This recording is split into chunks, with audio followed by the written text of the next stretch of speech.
Now to the latest from the ABC 7 News I-Team. A second San Lorenzo Unified School District mom says her child with special needs was also lost by Delray Elementary School. If you were with us last week, I-Team reporter Melanie Woodrow broke the story of a 5-year-old boy lost by that school. A driver saw the boy in traffic and pulled over to help. Tonight, Melanie is here with the latest developments. Melanie. And Dan, this little girl that was lost inside Delray Elementary School this past spring, according to her mom. She's now in a new school in the district, but there are still concerns, including from her own teacher, who has told parents she's not getting enough support from the district for students with special needs.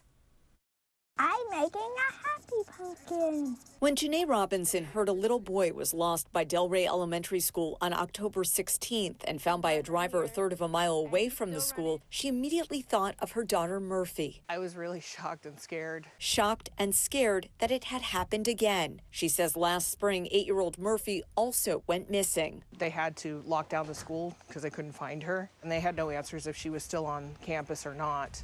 So that was a very scary phone call to get. And I said, have the police been called? And they said no. Janae says approximately 10 minutes later, she received another call that Murphy was found hiding in a classroom. Murphy, like 5-year-old JoJo, was in a classroom for children with special needs. This school year, Murphy is at Hillside Elementary School because her mom says the district restructured day classes for children with special needs. Even in a new school, she says she still has concerns. I think it's a district issue. One that even Murphy's teacher seems to be sounding an alarm about. On October 4th, Janae received a text from Murphy's teacher saying in part because of a lack of subs for the class's para-teachers who are assistants to the teacher, she would need to prioritize safety over completing academic work. On October 11th, Janae received another text. Since one of my paras has been absent for multiple days, I have been contacting the office.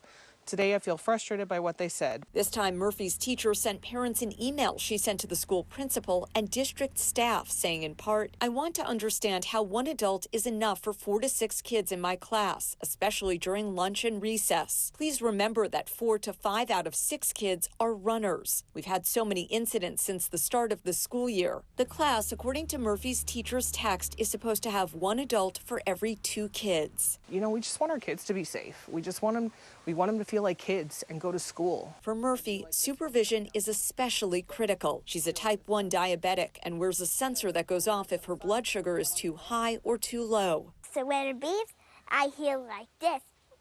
Beep, beep, beep, beep, beep, beep. That alarm goes off or they're shorthanded and nobody's there to hear it, you know, there's a very real possibility that she could have serious medical complications, if not death. The ABC 7 News I-Team asked San Lorenzo Unified School District how many times the child has been lost during the current and prior academic year. We also asked the district to respond to Murphy's teacher's texts to parents. The district wouldn't answer those questions, instead emailing a statement that said student safety is always the highest priority and that it was fully investigating the October 16th incident, referring to JoJo. Also that it continually reinforces school protocols to safeguard the well-being of all students. But Janae isn't convinced. There's a lack of transparency. They're not giving anybody any answers. This district does not talk. I just want someone to step up to it. Nobody's owning it. Leaving Janae and parents like her feeling stuck.